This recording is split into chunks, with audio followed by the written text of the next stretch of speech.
Hey everyone, welcome to this week's player journal for our new Dungeons and Dragons campaign. I'm Chris and I've been playing a war cleric, a war domain cleric, I suppose, by the name of Conrad Klosterheim. And this was session 3. We were still first level, so we were heading from one town to another, trying to make our way through the kingdom to get to our location where we're hopefully going to pick up the meta story and see what happens. But obviously, on the way, we're trying to level up a little bit, see what trouble we can get into as players. Obviously, our characters would rather avoid the trouble, but they don't always get what they want. And to be fair, we as players don't always get what we want either, but it's fine. It's fine. We left off last week with as we were coming into a village. Rebecca, I didn't know her name at the time, but some lady runs out of her house slash business and stumbles into my character screaming, and that's where they ended. We picked up this week from the same point, obviously trying to figure out why this hysterical woman's come storming out of the house screaming, and turns out there's some ghost trying to kill her who's been stalking her. So obviously we delve deeper into this mystery. The most interesting part of it was obviously trying to figure out, because we're in a custom setting. So are ghosts real? Like, do have we got reports of people fighting undead? Is this something that would be normal, or is she like a seeing things? Is it just this person clearly gone insane? How are we going to react because we're trying to get into a world? So there was some good talk at the table of like world building and how it's established. And I, as a member of the church, I'm aware that undead and all of that kind of stuff is real. So that was well established, I suppose. Then we went on, and I still wasn't really convinced that it was a ghost that was troubling her. It seemed more to be physical manifestation things going on. And as we delved into the story, it turns out that she was being harassed by some stranger who was new to a town who nobody knew. And one night he tried to drag her off down an alleyway. He'd struggled and he ended up with his knife in his neck. She went to get the authorities. When the constable turned up, her body was gone and there was just a pool of blood. So she's convinced that this ghost was now trying to haunt her. She was like very troubled. I spoke to a local deacon of the church, and like, has she been coming to you for guidance and counselling and stuff like that? We chastised the local law enforcement for not dealing with this, not following up with the case to make sure that she was well looked after. And then we pursued all of the leads, which all led to dead ends. So we were at a bit of a loss of what to do. There was mention of an abandoned tower on the cliff overlooking the village, so we went up there, and it was a nice abandoned tower, exactly what it looked like. No monsters, no encounters, no initiative rolled. So we came back down and then tried to think of how we could help this woman, and we came up with actually just well, let's stake out the property. We like slept through the evening, got up about 11 o'clock at night, and then staged some different positions around the outside of the property, covering the alleyways and stuff like that. And it did not take long for us to be attacked by some like ninja assassin dude. He missed me by inches with his blowpipe. Was pretty close, and then I'm gonna add I was the closest character to him. He snuck up behind me, but I couldn't do everything that I wanted because we're still first level. So sucks to be us. And I decided that I'd position behind him to try and if he ran back down the alleyway, he'd have to give me disengaging strikes against him, and then the rogue could come in and cover the other side and gain advantage for all the attacks. But to do that, I had to do a dash move. Was it? Did I have to dash? There was some reason.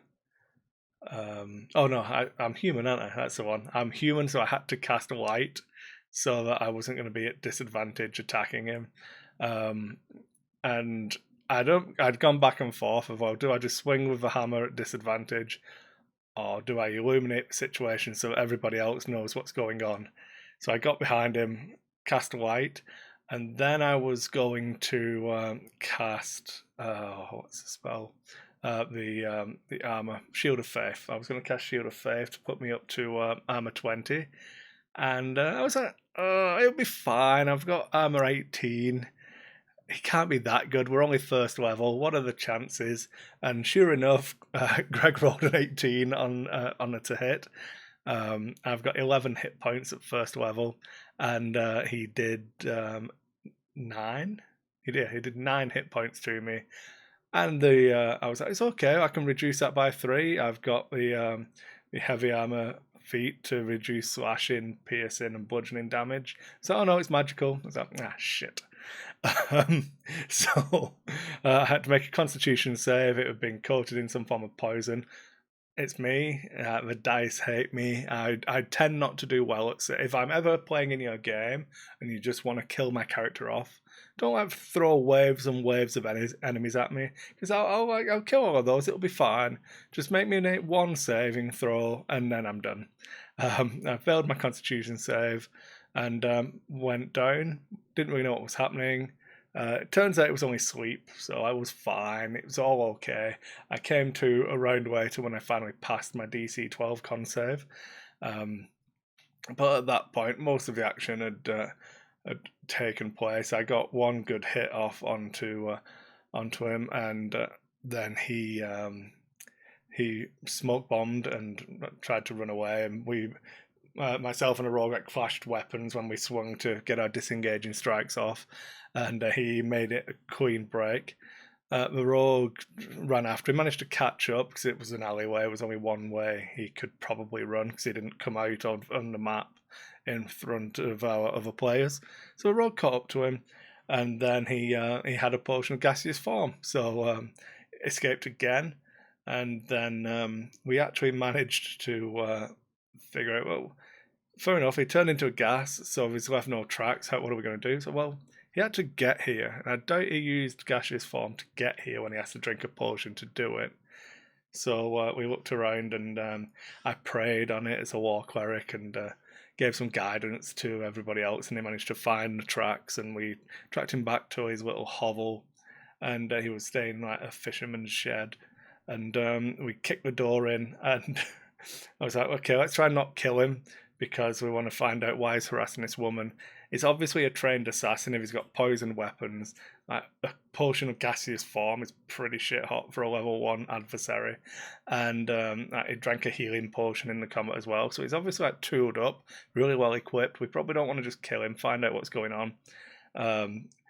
So the wizard who had initiative shouted to him and then held a action for the attack in case he tried to draw another potion or attack us.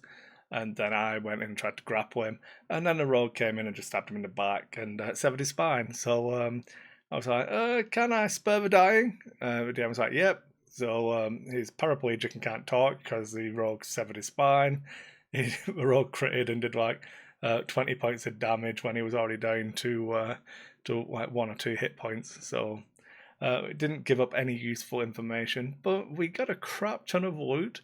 We got like an alchemist's pot, and the magic sword that he used went to rogue.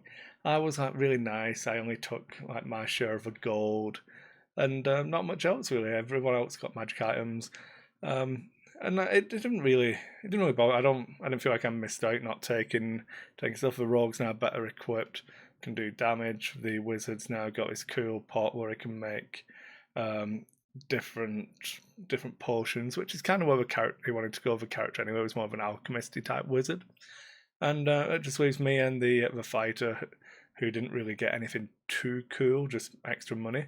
But we, like I said, we leveled up, and I got 29 gold in total, so not too bad for a couple of nights' work, and we didn't have to pay to stay in the inns or anything, so that was pretty good.